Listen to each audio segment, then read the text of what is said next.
When is the last time that you laughed? I mean, really laughed. You know, not just kind of smile and superficial, but deeply, you know, from your heart, from your soul, you laughed. When was the last time? 1 minute ago. Wonderful. If you live in Delhi, I live in India. If you live in Delhi, at 5 o'clock in the morning in the parks, people get together and they laugh. They go, ha, ha, ha, ha, ha. And sometimes they actually laugh, but they like it. They feel good. It seems to open them up. They come again and again every morning at 5 o'clock. People going, ha, ha, ha, ha, ha. There is a doctor whose name is Patch Adams.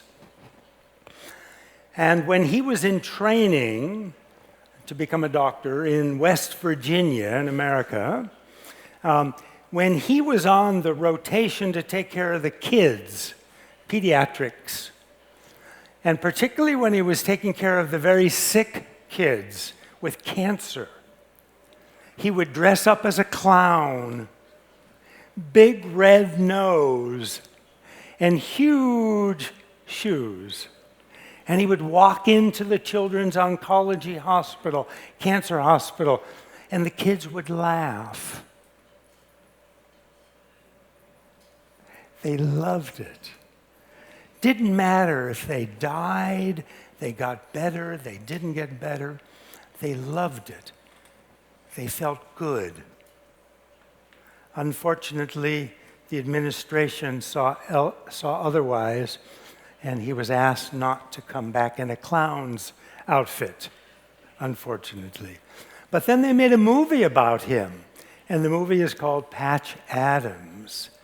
Humor is very, very powerful in helping us to feel well. There was a man by the name of Robert Kerzin, American. He was the editor of the New Republic. And he got sick. All of his joints froze up. He couldn't move, and he was in tremendous pain. So they put him in the hospital. The doctors did all the testing, this, that, and the other, for 2 weeks. They could not decide what was the problem, nor could they treat him. After 2 weeks, he said to his best friend, "Get me out of here. Please do 3 things for me. Number 1, take me out of the hospital and check me into a hotel. Secondly, he said to his nursing friend, put an IV and give me massive doses of vitamin C, 25,000 grams a day. And thirdly, he said, please go to the library and check out any book you can find on my favorite humorist, you know, author that writes humor. And his was Bennett Cerf. This was a few years ago. And so the friend did all this and would read to him Bennett Cerf. And in the hotel room, Robert Kerzin, who couldn't move, was in tremendous pain, would laugh and laugh and laugh, listening to his favorite humorist, Bennett Cerf. 2 weeks later, he walked out of the hotel, 100% cured. It's a true story. After that, UCLA, University of California at Los Angeles, UCLA medical school hired him to be an adjunct professor, to teach humor, to teach laughter to the medical students so they could use that in their practice with people that were hurting. So humor is something very, very valuable and helps us feel more relaxed and feel on a deeper level happy. I'd like to turn to a second point that I'd like to talk about today, which is love and compassion. Love and compassion actually might be the raison d'etre, the reason for us to be alive. You know, sometimes when we're young, sometimes when we're old, we ask ourselves, what's the meaning of life? What am I doing here? You know? What am I doing here? And it may be that love and compassion, concern for others, kindness is our reason for being here. That brings meaning in our lives. It makes us feel meaningful, it makes us feel valuable, and it makes us feel happy. And those that we're serving, those that we are being compassionate or loving towards, they also feel well. They also feel happy. So I call this love and compassion a win-win situation. Yeah? Happiness for both. Very, very powerful. Active listening is one very important form of love and compassion.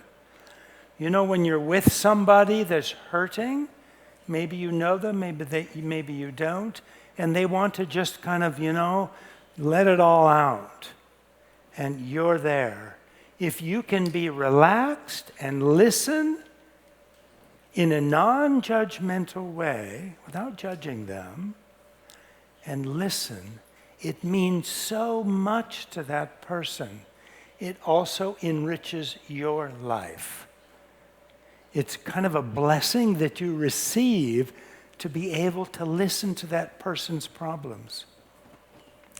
Love and compassion, kindness is an incredible way to go forward in our lives to find deeper happiness. Sometimes we say, well, what about me?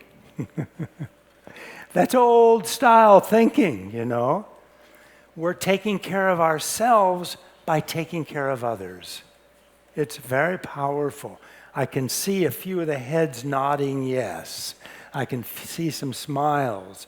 And because of the lighting, I can't see you very well in the back, but I think we're getting nods and smiles from some people also. You know this, but we often forget it. So it's important to come back and remember this. Love and compassion, kindness, active listening, generosity, all kinds of generosity. Doesn't have to be giving money, you know. We can, you know, kind of give a smile. Yeah? Somebody that's lost, we can help them find their way. All kinds of generosity. It's mutually enriching. Third point. So I talked a little bit about humor, then I talked about love and compassion. I'd like now to turn to meditation. This is very much part of my life, okay? I've done lots of meditation, and it's something extremely valuable. In general, meditation can help us come back and find our center. It can balance us. Anybody here under stress? Huh? Raise your hand if you're under stress. Okay, there's a few hands. I think more of you are under stress. You're not raising your hands. You're too stressful. What does it mean if I raise my hand? We all have stress. It's part of a modern society. It's part of our lives. It helps us kind of refocus in the present moment. When we're out of the present moment, when we're in the past, dwelling on the past, I shouldn't have said that. Oh, I could have done that better. Oh, on and on and on. We're out of balance. We're off our center. We don't feel well. Similarly, when we're thinking about the future, well, I should do this. No, I should do this. Maybe I should do it this way. Huh? We're out of balance. We're off our center. When we're in the present moment, we feel nourished. We feel refreshed. We feel well. Meditation can help us come back to that center, that balance, the present moment. Of course, there's a lot in meditation. It's much more than that. It can help us develop the love and compassion. It can help us develop the wisdom so we can recognize that our ego is actually false. Yeah? Develop more humility, kindness, gentleness. Meditation is very vast, but I'm just going to focus on this aspect of being in the present. So what I thought I would do is meditate with you for a couple minutes. Okay? So I'd like you to sit up straight, but relaxed straight. Yeah, get the shoulders moving. Just kind of relax the body a little bit. Okay? And you can use your eyes open or closed, whatever. I'm losing my zen here, excuse me. If you like to leave your eyes closed, that's fine. Don't fall asleep. I see some yawns already. I like to meditate with my eyes open. I'll keep my head straight, but what I'll do is I'll glance down like this, so less distraction. For this meditation, I'd like you to keep your mouths closed. If any of you have a blocked nose, then, keep your mouth open. You have to breathe, okay? But ideally, keep your mouth closed and just breathe normally. You don't have to force it. It doesn't have to be big, little, long, short. Just normal breathing. I want you to focus at the bottom of your nose, right here, okay? Focus there with your mind.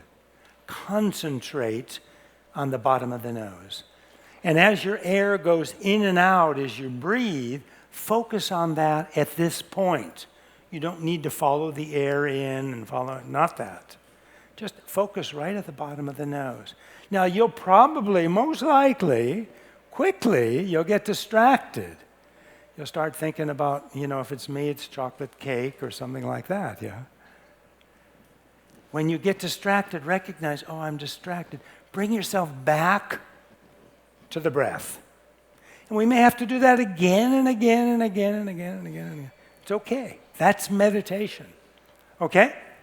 So for about 2 minutes, let's meditate together. Please meditate.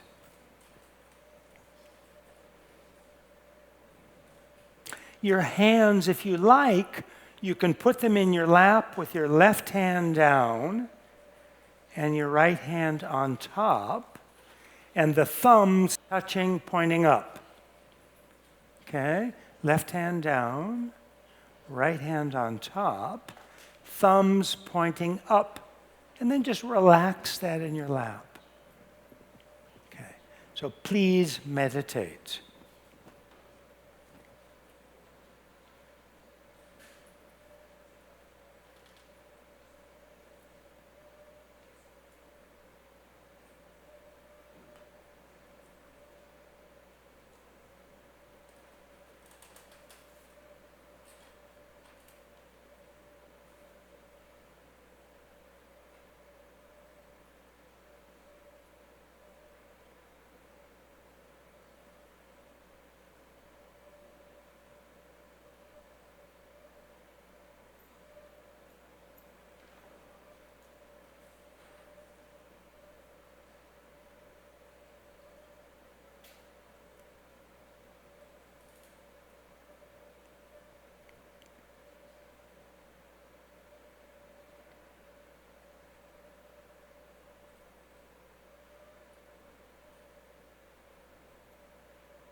And please stop your meditation. Sometimes our mind is jumping around like a monkey. Anybody experience that? Monkey mind? Yeah. Anybody fall asleep? Sometimes we get tired, too relaxed. Anybody fall asleep? Anybody going to be honest enough? Thank you for your honesty. Yeah. That's okay. No problem. Yeah, if you like this, do it every day. 5 minutes, 10 minutes, every day. You don't have to be Buddhist, you know? You don't have to be religious. But there is one requirement. You have to be human. Okay, I want to turn to the last thing I wanted to mention, which is wisdom. Okay? And in about a minute or a minute and a half, I will say just a few words about wisdom. I like to say, mind the gap. Mind the gap. You know, when you get off or get on the metro in London and in the UK, a lady's voice comes over the speaker, mind the gap. But this is not the gap between the platform and the train. This gap is between what we see, what we hear, what we think, our appearances to the mind, and reality. Normally we take those to be the same, but they're not. And that gets us into a lot of trouble. It gets us into strong ego, I'm better or I'm worse, you know, that kind of stuff, us and them. When we can begin to relax this tight grip on the ego through understanding that appearances are not real. The appearance of myself is actually is not real. We begin to relax more. We begin to open up our heart.